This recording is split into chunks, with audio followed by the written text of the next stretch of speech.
The war had ended, but its echoes still lingered in the wind. It was the spring of 1946, and across the wreckage of Europe, new borders were being drawn, not just on maps, but in hearts. Cities lay in ruins, and people lived in the shadows of decisions made by men they'd never met. In the quiet corners of that broken continent, the aftermath of victory looked very little like peace. In a converted textile mill on the outskirts of a small German town, the US Army had established a temporary prisoner of war camp. The barbed wire still hummed in the cold wind, though the fighting had stopped months before. These were not soldiers behind the fence now, but civilians, German nurses, typists, translators, women who had been caught in uniform when the Reich collapsed. Among the guards assigned to the camp was Private First Class Daniel Carter, 24 years old, a farmer's son from western Kansas. He had missed the front lines, arriving in Europe after Germany's surrender. Yet what he saw in peace unsettled him more than the war ever could have. His duty was simple: watch the prisoners, enforce order, keep the boundaries clear. But he quickly realized that the real boundaries weren't made of wire or wood, they were made of silence. Each morning began with the same ritual: roll call at dawn, work details distributed, tools counted, names checked, and beyond the lists and the orders, faces tired, wary, expressionless, but among them, one face stood apart. Her name was Anna Weiss, 26, former Red Cross nurse, arrested near Dresden for assisting German medical units during the final defense of the city. She had no family left, no home to return to. The only thing she carried was a small silver locket and a quiet composure that seemed to resist the chaos surrounding her. Carter noticed her first during a medical inspection. She spoke English softly, precisely, without the bitterness that colored most exchanges.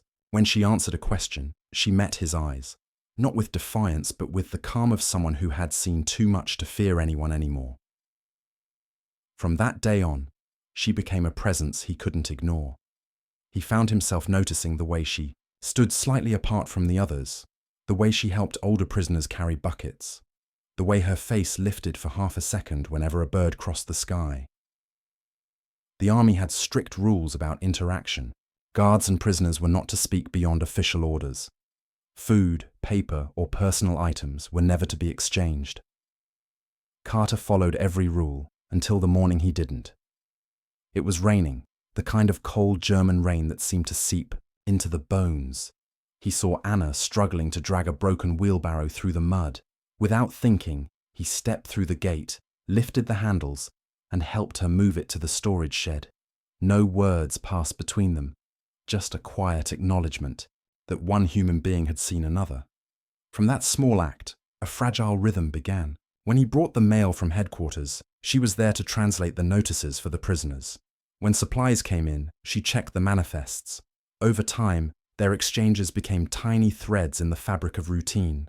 A word, a nod, a glance that lasted half a second too long. Carter began learning German words from the labels on crates, testing them out in silence. Once, when he mispronounced Kartoffeln, potatoes, she smiled faintly. It was the first time he'd seen her smile. Something changed after that. He started carrying his guitar on night duty, playing softly under the guard tower. Music wasn't forbidden, but it wasn't encouraged either. On still nights, when the wind died and the world seemed to hold its breath, the sound carried across the wire. One evening, he heard a voice join his, hers, soft, steady, the words foreign, but the melody familiar. A German lullaby blending with an American folk tune. The sound drifted between fences, fragile but whole, as if the war itself had paused to listen. Over the following weeks, something wordless took root between them. He began leaving small things where she could find them: a pressed flower in, a crack of the fence post, a folded page from a discarded newspaper, a stub of pencil. In return, he once found a small drawing tucked under a fence board, a field of wheat under a wide sky. Kansas, drawn by someone who had never been there. He kept it in his breast pocket, over his heart. By February, rumors began to spread through the camp. Some prisoners would be released soon, others transferred east. When the list was posted, Anna's name was there. Destination: Soviet zone. Carter knew what that meant. The people sent east often vanished. That night, he couldn't sleep. He sat in the watchtower, listening to the creak of wire in the wind. Around midnight, he climbed down and walked the perimeter until he saw her shape near the fence. She wasn't supposed to be there. Neither was he. He approached slowly until only the barbed wire separated them. She didn't move away. In his hand, he held something small, an aluminum ring, roughly shaped, polished from days of filing. He'd made it in the machine shed from a scrap of aircraft metal. He didn't speak. He simply placed it on the top strand of wire and pushed it toward her. For a long moment, she didn't move. Then she reached up, took it carefully, and whispered words he barely heard through the wind. The next morning, the trucks came. She was gone.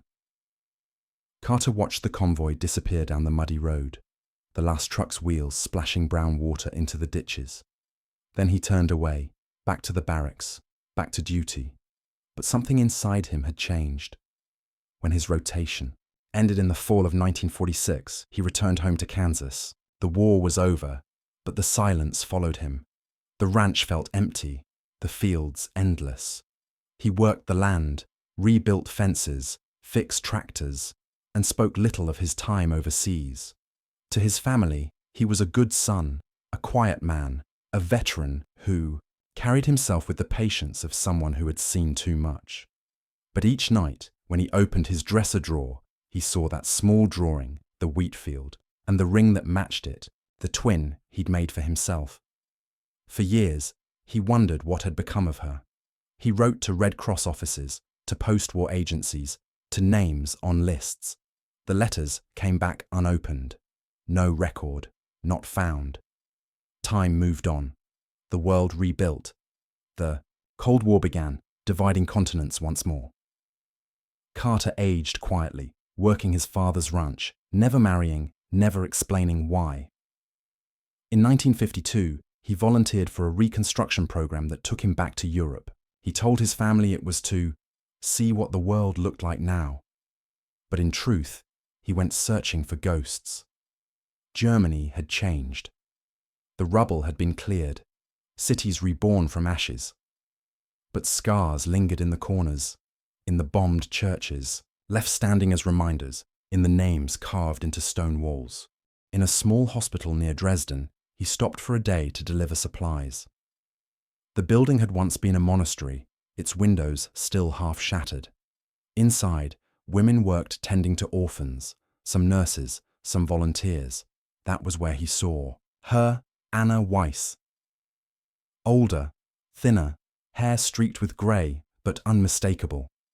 For a moment, he thought it was imagination, a cruel trick of memory, but then she turned and froze.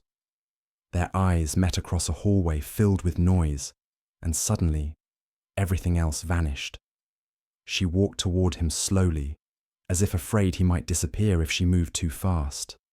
Neither spoke at first. When she finally did, her voice was softer than he remembered, but steady. He didn't answer right away. Instead, he reached into his pocket and unfolded the drawing, the one of the wheat field she'd once given him. She stared at it, hand trembling, then opened. Her locket, inside was the same drawing, folded to fit the shape of her heart. The silence between them said everything words could not. That spring, in 1953, they were married quietly in a rebuilt church outside Munich. No uniforms, no medals, no audience, just two people who had once stood on opposite sides of history, now standing together. They settled in Kansas a year later. Life was modest, unremarkable, but peaceful. They never spoke much about the war. Friends and neighbors simply knew them as the quiet couple on the ridge who planted wildflowers along their fence line every spring. Decades passed. The world changed again, New wars began. Old ones faded into textbooks. But every year, on the anniversary of her arrival at the camp, Anna placed a single ring of aluminum on their porch railing, polished, bright, shining in the morning sun. When she passed away in 1982, Carter buried that ring with her. He followed 3 years later. Their headstones stand side by side beneath an oak tree, marked only with their names and a line chosen by Anna before she died. Once enemies, forever human. Their story might have ended there, lost in the quiet folds of history, if not for a box discovered years later in an attic, letters, sketches, and one surviving ring. Today, that ring rests in a small museum in Munich, labeled simply, "No one visiting knows its story." Not fully, but sometimes, when the afternoon light hits the display case just right, the metal catches fire, shining like the heart of something that refused to die. Because some stories aren't about winning or losing, but about remembering that even in the wreckage of war, love still finds a way to exist, quietly, stubbornly, defiantly. If this story touched you, if it reminded you that even in the darkest times, compassion survives, then don't let it end here. Subscribe to WWII Horizon and join thousands who believe history isn't just about battles and borders. It's about the hearts that kept beating beneath the uniforms. Because long after war's end, it's the stories of humanity that remain.